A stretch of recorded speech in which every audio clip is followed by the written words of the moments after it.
Welcome to my YouTube channel GK tutorial. Students, आज हम discuss करने वाले हैं क्लास 8th के साइंस के chapter 10 that is reaching the age of adolescence के बारे में। लेकिन उससे पहले जो मेरे चैनल पे न्यू है, मेरी वीडियो को फर्स्ट टाइम देख रहे हैं, वो प्लीज़ इसे सब्सक्राइब करना ना भूलें। चलिए स्टार्ट करते हैं। Reaching the age of adolescence. Previous chapter, जो पिछला चैप्टर था आपका रिप्रोडक्शन इन एनिमल्स, उसमें आपने सीखा कि कैसे एनिमल्स जो है वो रिप्रोड्यूस करते हैं। ये होता है कि ग्रोथ होती है कुछ सर्टेन एज तक। पहले हमारी क्या होती है, ह्यूमन बींग्स की बोल सकते हो, चाहे एनिमल्स की भी बोल सकते हो, पहले ग्रोथ होती है। रिप्रोडक्शन तो स्टार्टिंग में नहीं होना स्टार्ट हो जाती ना। ह्यूमन बींग्स की भी क्या होती है, ग्रोथ होती है कुछ स्टेज तक, कुछ सर्टेन एज तक, उसके बाद वो रिप्रोड्यूस करना स्टार्ट होते हैं। तो क्यों ह्यूमन्स या कुछ एनिमल्स जो हैं वो सर्टेन एज के बाद ही क्यों उनमें रिप्रोडक्शन जो है वो स्टार्ट होती है। तो इस चैप्टर में हम सीखेंगे कौन कौन से चेंजेस हैं जो आते हैं ह्यूमन बॉडी में जब एक पर्सन क्या हो जाता है, कैपेबल हो जाता है रिप्रोडक्शन के लिए।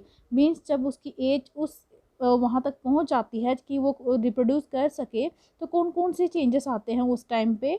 चैप्टर 9 में आपने सीखा ह्यूमन रिप्रोडक्टिव ऑर्गन्स के बारे में, मेल रिप्रोडक्टिव ऑर्गन्स के बारे में हमने पढ़ा, फीमेल रिप्रोडक्टिव ऑर्गन्स के बारे में भी पढ़ा।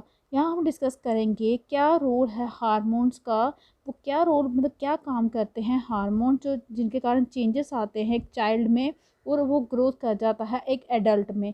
कैसे एक बच्चा जंग हो जाता है और कौन कौन से चेंजेस आते हैं उसकी बॉडी में हार्मोन्स के कारण। तो इसमें सबसे पहला जो आपका टॉपिक है that is adolescence and puberty. अब एडोलेसेंस एंड पुबर्टी क्या होता है उसके बारे में हम डिस्कस करेंगे। बूजो जो है वो सेलिब्रेट कर रहा है अपना 12th बर्थडे। जैसे ही उसके फ्रेंड्स आते हैं, बूजो और पहेली जो है आपस में बात करना शुरू हो जाते हैं अपने पेरेंट्स के साथ। पहेली जो है वो स्टडी करती है गर्ल्स के स्कूल में, वहाँ पे सभी क्या हैं, गर्ल्स हैं। तो वो उसे हंसना शुरू हो जाती है।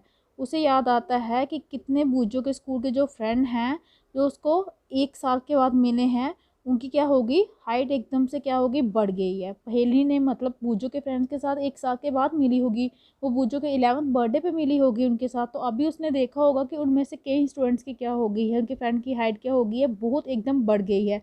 और कुछ तो देखने में ऐसे फ़नी हो गए हैं, उनकी हेयरी लाइन्स हो गई हैं उनके लिप्स के ऊपर। तो उनकी मदर जो है वो एक्सप्लेन करती है कि बॉय की क्या हो रही है, ग्रोथ हो रही है, इसलिए किसी की हाइट बढ़ गई है, किसी की मूँछें आ रही हैं, ये सब इसके इसी कारण हो रहा है। तो ग्रोथ जो है वो शुरू होती है डे 1 इज़ बॉर्न। जब कोई इंसान पैदा होता है ना, एनिमल्स हो गए, तो उसी दिन से उनकी ग्रोथ शुरू हो जाती है, डेवलपमेंट होती है। आप देख सकते हो फर्स्ट दिन का बेबी देखिए और 10 डेज़ के बाद देखिए उसमें कितने चेंजेस आ जाते हैं। 1 मंथ के बाद देखिए उसमें कितने चेंजेस हैं। तो ग्रोथ तो होती ही रहती है।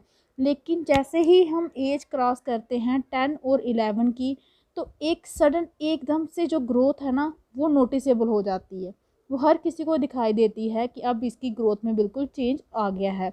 और जो चेंजेस होते हैं बॉडी के अंदर वो ग्रोइंग अप होते हैं, मतलब पार्ट ऑफ ग्रोइंग, उनमें पार्ट्स जो हैं, बॉडी पार्ट्स हैं, उनकी ग्रोथ होती है। वो बॉडी पार्ट की ग्रोथ आपको इंडिकेट करती है कि आप अब बच्चे नहीं रहे, अब आप बड़े हो गए हैं। बोलते हैं ना, इस एज में जाके पेरेंट्स भी ये बोलना स्टार्ट कर देते हैं, अब आप छोटे नहीं हो, अब आप बड़े हो गए हो।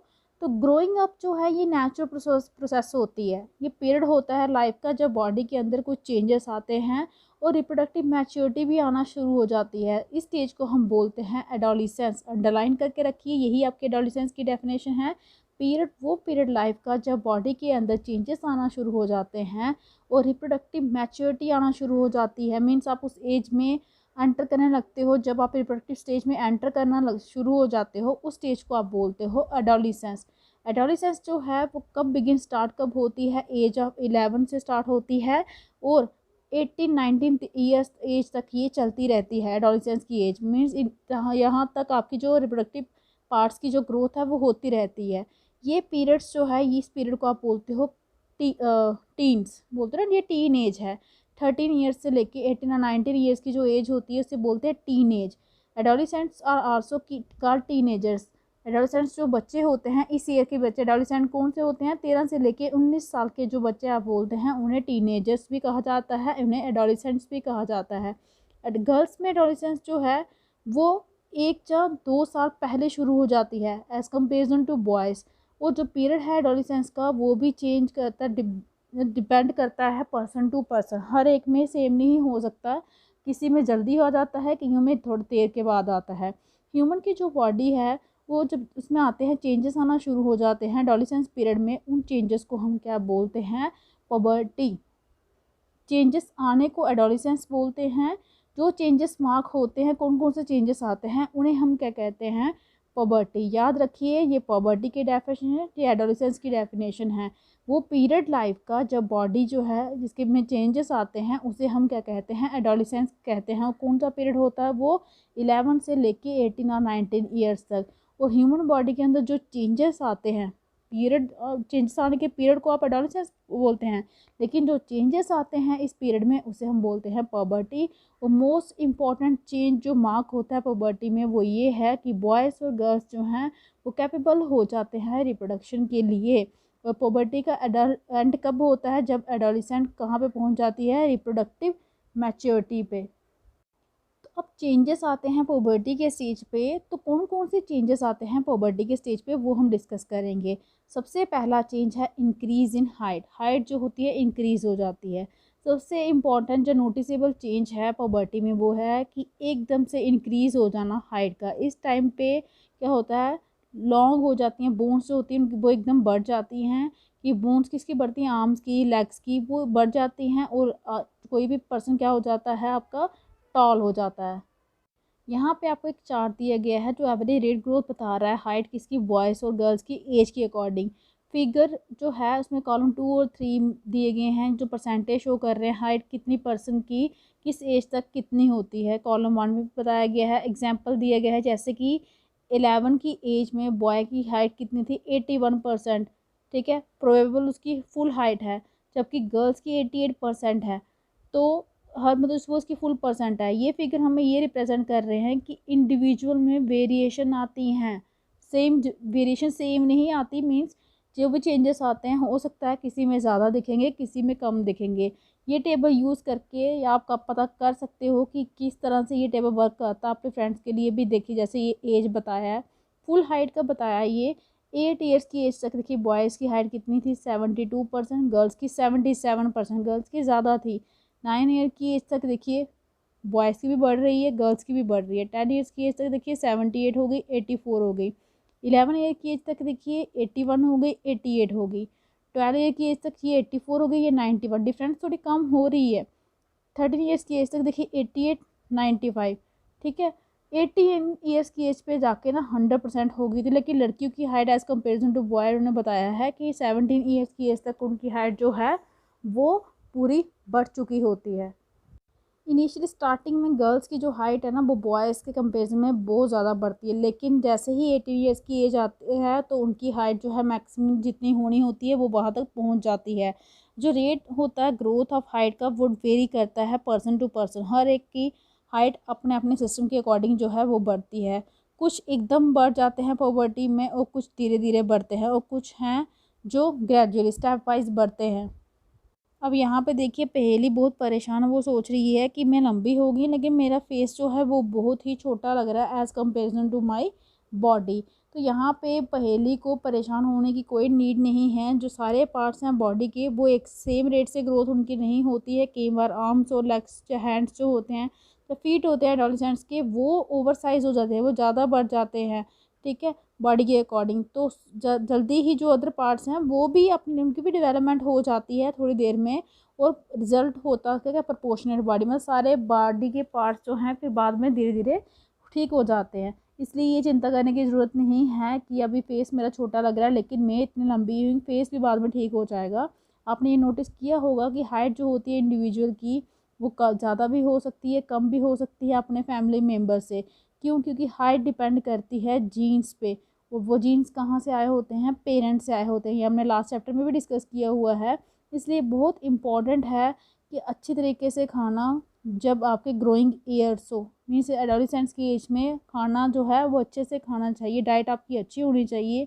ये हेल्प करता है बोन्स, मसल्स और दूसरे पार्ट्स जो होते हैं बॉडी के, ताकि उनको अच्छी तरह से नरिशमेंट मिल सके ग्रोथ के लिए। आपने देखा होगा न्यूट्रिशन नीड्स जो होती है एडोलेसेंट्स की, जो हमने डिस्कस की हुई करेंगे बाद में लेसन में।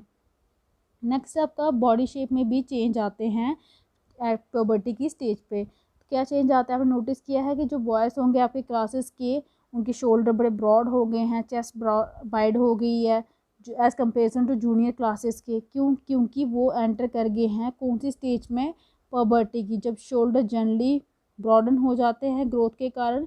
गर्ल्स में जो रीज़न होता है बिलो द वेस्ट वो भी वाइड हो जाता है। बॉयज़ में जो मसल्स होते हैं बॉडी के वो ग्रो करते हैं as comparison to girls.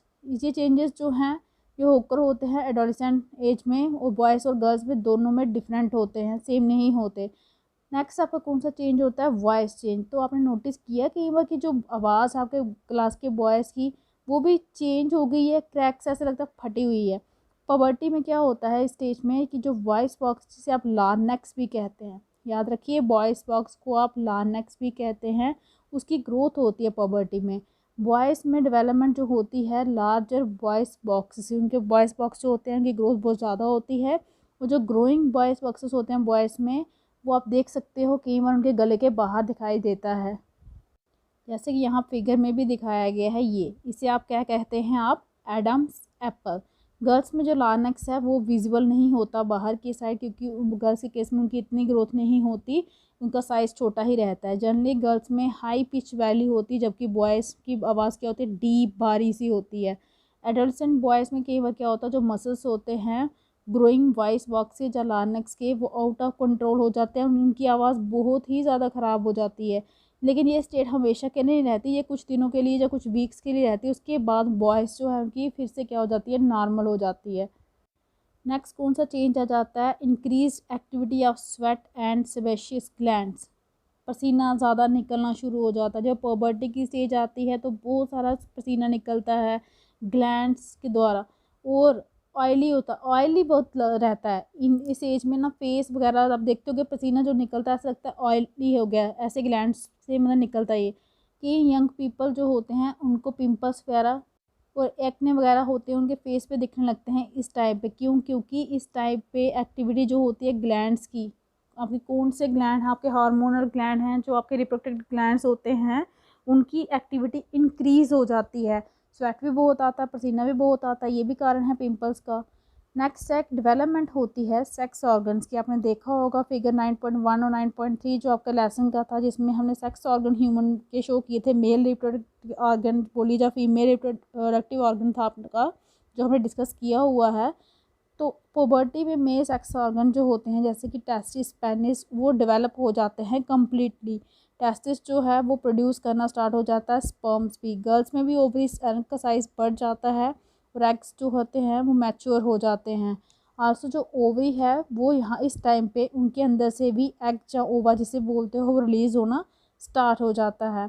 Next कौन सा चेंज आता है, reaching mental and intellectual emotional maturity. Adolescence जो है वो पीरियड एक होता है, चेंज होता है इस पीरियड में, इंसान की सोच में भी बदलाव आ जाता है। एडोलेसेंस इस टाइम पे इंडिपेंडेंट हो जाते हैं पहले से ज़्यादा, और सेल्फ कॉन्शियसनेस भी आ जाती है उनके अंदर इंटेलेक्चुअल डेवलपमेंट भी होती है, और वो ज़्यादातर टाइम जो है स्पेंड करते हैं सोचने में। इनफैक्ट वो ज़्यादातर यही सोचते रहते हैं अपनी लाइफ्स के बारे में कि इनफैक्ट होता क्या है इस टाइम में एक की लाइफ में कि जो ब्रेन है ना, इसमें ग्रेटेस्ट कैपेसिटी आ जाती है लर्न करने की, सीखने की नई नई चीज़ें। कई बार ऐसा होता है कि एडोलेसेंट जो होते हैं वो अपने बारे में इनसिक्योर फील करना शुरू हो जाते हैं। वो एडजस्ट नहीं कर पाते इन चेंजेस के साथ कि जो चेंजेस उनकी बॉडी में आ रहे हैं, जो माइंड में आ रहे हैं, ये क्यों आ रहे हैं, क्या हमें कोई प्रॉब्लम तो नहीं, क्या हमें कोई डिजीज़ तो नहीं, तो किसी से शेयर ही नहीं कर पाते। लेकिन एज आप एडोलेसेंट लर्नर हो तो आपको ये पता होना चाहिए कि इस तरह की आपको थिंकिंग, इस तरह की इनसिक्योरिटी की आपको कोई नीड नहीं है। जो चेंजेस आ रहे हैं ये नेचुरली आ रहे हैं आपके अंदर, ये कोई डिजीज़ नहीं है, किसी प्रॉब्लम की बात नहीं है। इसलिए इन बातों में, इस बारे में सोचना, टेंशन लेने की कोई ज़रूरत नहीं है। नेक्स्ट आपका सेकेंडरी सेक्सुअल कैरेक्टर। आपने चैप्टर 9 में पढ़ा हुआ है कि जो टेस्टिस और ओवरीज होते हैं उसमें रिप्रोडक्टिव ऑर्गन्स होते हैं, वो रिप्रोडक्टिव ऑर्गन से प्रोड्यूस होते हैं। ये प्रोड्यूस करते हैं गैमेट्स, दैट इज स्पर्म्स और ओवा। गर्ल्स में ब्रीस्ट जो है उनकी डेवलपमेंट हो जाती है पॉबर्टी पे, और बॉयज़ में क्या होता है, फेशियल हेयर की ग्रोथ होती है, मूछें आ जाती हैं, दाढ़ी आना शुरू हो जाती है। ये सारे फीचर्स आपको हेल्प करते हैं ये डिफरेंट करने में कि मेल और फीमेल में क्या डिफरेंस है। और ये जो आपके ये कैरेक्टर जो है जिसकी अकॉर्डिंग आप मेल और फीमेल में आप डिफरेंस कर सकते हो, इन्हें आप कहते हैं सेकेंडरी सेक्सुअल कैरेक्टर्स। बॉयज़ में भी डेवलप होते हैं हेयर उनकी चेस्ट पे। बोथ बॉयज़ और गर्ल्स में हेयर की ग्रोथ होती है अंडर द आर्म्स, और रीजन कहाँ पे, प्यूबिक रीजन के ऊपर, थाइस के ऊपर भी हेयर की ग्रोथ होती है। वो चेंजेस जो ओकर होते हैं एडोलिसेंस में, वो कंट्रोल कौन करता है उनको, हार्मोन्स कंट्रोल करते हैं। हार्मोन्स क्या होते हैं, हार्मोन्स एक केमिकल सब्सटेंस होते हैं।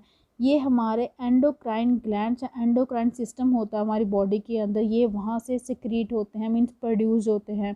मेल हार्मोन होता है जिसे हम टेस्टोस्टेरोन भी बोलते हैं, वो टेस्टिस से रिलीज़ होता है प्यूबर्टी की स्टेज पे। इसके कारण क्या होता है, बॉयज़ में आपने पढ़ा भी होगा एग्जाम्पल, जैसे ग्रोथ होती है फेशियल हेयर की, ये जैसे ही प्यूबर्टी की स्टेज आती है, गर्ल्स के अंदर जो ओवरी है वो प्रोड्यूस करती है फीमेल हार्मोन, उसे हम क्या कहते हैं, एस्ट्रोजन। याद रखिए, मेल हार्मोन को टेस्टोस्टेरोन कहते हैं, फीमेल हार्मोन को एस्ट्रोजन कहते हैं। जिसके कारण ब्रेस्ट की डेवलपमेंट होती है, और जो मिल्क सिक्रेटिंग ग्लैंड्स हैं जिसे हम मैमरी ग्लैंड हैं, वो डेवलप होते हैं ब्रेस्ट के अंदर। जो प्रोडक्शन होती है इन हार्मोन्स की, उसका कंट्रोल सब कौन कहाँ से होता है, एंडोक्राइन ग्लैंड से होता है, और उस ग्लैंड को हम क्या बोलते हैं, पिट्यूटरी ग्लैंड। इन सभी को कंट्रोल करने वाला कौन है, पिट्यूटरी ग्लैंड। नेक्स्ट आपका क्या रोल होता है हार्मोन का रिप्रोडक्टिव फंक्शन को स्टार्ट करने में। जो हमारे एंडोक्राइन ग्लैंड्स होते हैं वो रिलीज़ करते हैं हार्मोन कहाँ पे, ब्लड की स्ट्रीम में, और ताकि वो पहुँच जाएँ अपने पार्टिकुलर पार्ट तक जो भी उनका टारगेट है। टारगेट साइट जो होती है वो रिस्पॉन्ड करती है, रिस्पॉन्स देती है किसको, हार्मोन को। बहुत सारे एंडोक्राइन ग्लैंड्स हैं जिसे हम डक्टलेस ग्लैंड्स भी बोलते हैं, वो हमारी बॉडी में होते हैं। जैसे कि टेस्टिस और ओवरीज वो सीक्रेट करती है हार्मोन, आपने पढ़ा हुआ है। ये हार्मोन जो रिस्पॉन्सिबल होते हैं मेल और फीमेल के सेकेंडरी सेक्सुअल कैरेक्टर जो भी उनमें आते हैं, वो इन्हीं हार्मोन्स के थ्रू आते हैं। तो फर्दर जो सेक्स के हार्मोन्स जो होते हैं वो किसके कंट्रोल में के अंदर होते हैं, पिट्यूटरी ग्लैंड के अंदर के पिट्यूटरी ग्लैंड उनको कंट्रोल करता है। पिट्यूटरी ग्लैंड क्या करता है, बहुत सारे हार्मोन्स को प्रोड्यूस करता है। उनमें से एक जो है वो क्या करता है, ओवा को मैच्योर करता है ओवरी में, और स्पर्म बनाता है कहाँ पे, टेस्टिस में। तो यहाँ पे देखिए आपको यहाँ फ्लो डायग्राम के थ्रू बताया गया है हार्मोन्स कहाँ से आते हैं, पिट्यूटरी से, और वो स्टिमुलेट मतलब कंट्रोल करते हैं टेस्टिस और ओवरी को, फिर वो रिलीज़ करते हैं टेस्टोस्टेरोन मेल्स में, एस्ट्रोजन किस में, फीमेल में। उसके बाद ये हार्मोन्स रिलीज़ कहाँ पे होते हैं, ब्लड स्ट्रीम में चले जाते हैं, और अपनी टारगेट साइट जो भी होगी उनकी वहाँ पे वो पहुँच जाते हैं। उसके बाद चेंजेस आना शुरू हो जाते हैं बॉडी में इन द स्टेज ऑफ पॉबर्टी में। तो आज के लिए इतना ही, हम नेक्स्ट वीडियो में डिस्कस करेंगे। आई होप कि आपको अच्छे से समझ आ गया होगा। अगर आपको मेरी वीडियो अच्छी लगी हो तो प्लीज़ इसे लाइक कीजिए, शेयर कीजिए, चैनल को सब्सक्राइब कीजिए, ताकि आपको जो मेरी लेटेस्ट वीडियो है वो टाइम टू टाइम मिलती रहे। Thank you.